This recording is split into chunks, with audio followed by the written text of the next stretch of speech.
transformation inside out. Brought light into darkness. Now I see life as my heritage. Made space for humanity. Eternity is our dwelling place. Father, oh my maker, you made us perfect. By your stripes we were healed. Pastor Silas had such a wonderful program with us, and at the end of it, I can say that I had so many ideas scattered, but his program has been able to make me to come together, structure what the Lord has given me, and I believe that Zoe Communication and all its arms are going to be more productive because of the program he had with us. Thank you.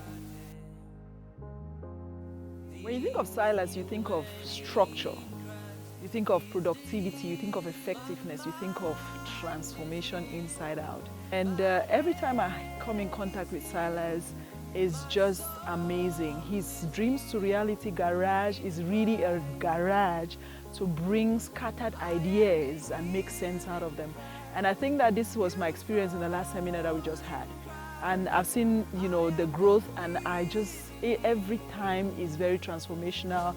I learn how to really go down deep within me and get intimate with God and understand and get clarity on the vision that God has given me. And it was just a time for reconnection with God. It was a time to really go back to the source of my dreams and to bring them together and to understand how to put it together and to go forward with these dreams that seemed so scattered in my mind. I would recommend Dreams to Reality Garage for any person that is not just interested in having a dream, but about to change that dream into a vision that can transform nations. Thank you. I just thank God for what I learned in this seminar. He opened my eyes to a whole lot of things that I never knew, that because I just realized that so many things were happening around me, negative things, which I did not know that I was contributing to majority of them. But this session has just opened my eyes to see where I was going wrong, just to see how so puppet I was thinking. I was thinking so low of myself and did not know that I was royalty. And I was supposed to think like a queen that I am. And thank God that this has opened my eyes to that. And immediately after this session, everything has changed. I have become so confident of myself. I become more bold, and I know that I can achieve anything in this life. He made a statement that most of the things that become hopeless in our lives is because of the lies that we are believing.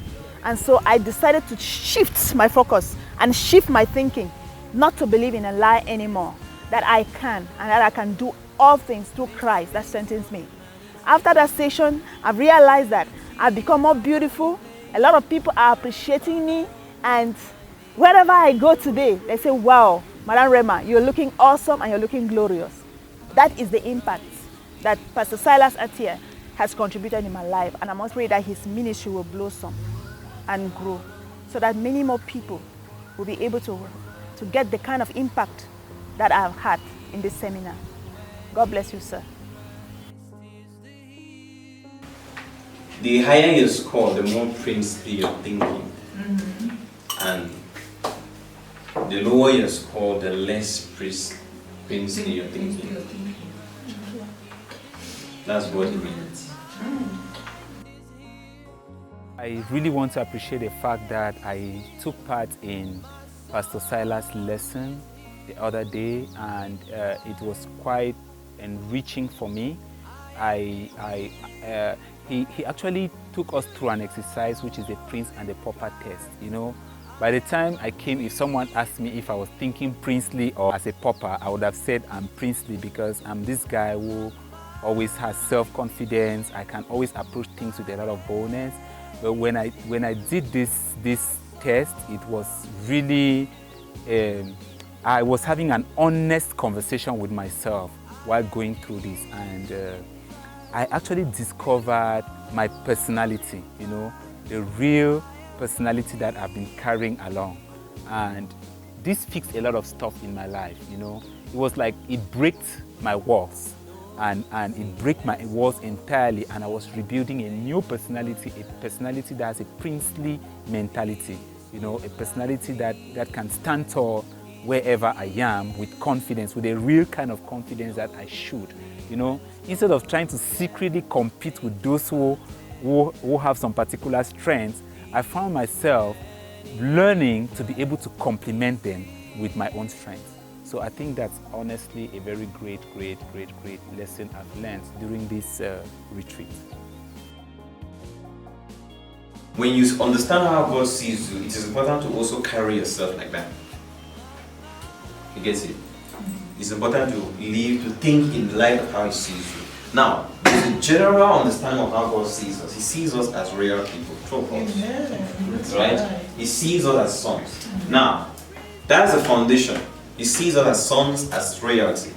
And therefore, there's a way of royalty to things. Right? Now, no matter what He said to you personally, you are looking at it from a royal perspective. That's right. My first encounter with Pastor Atia Silas was actually wonderful, and it's a day that I'm not ever going to forget. He came in with this idea of speaking to God, and he brought up some beautiful ways that we could do that. I pictured myself meeting Jesus Christ when He was sitting with the kids, back when He told the disciples to let the children come to Him. I pictured myself as a child, and I went to Him and I asked Him certain questions, and I got beautiful answers. From there, He introduced the pauper and prince versus pauper test, and I want to tell you that was amazing. It got to change my whole mentality about thinking like a pauper and thinking as a prince. And I got to realize that I was actually having a very paupish thinking, and from there, I started thinking as a prince. Mr. Atia Silas, he really spoke a lot, and I think the man is an embodiment of inspiration and knowledge, because he's a carrier and he's God's own representative on earth here due to the things that he said while we were at the seminar. He made mention of many things and they just crossed my mind, and I think they really impacted me a lot throughout this meeting. He made mention of the fact that it's very dangerous of you putting a slave as a king, because the outcome or the result is that all of the people under such a king will become slaves.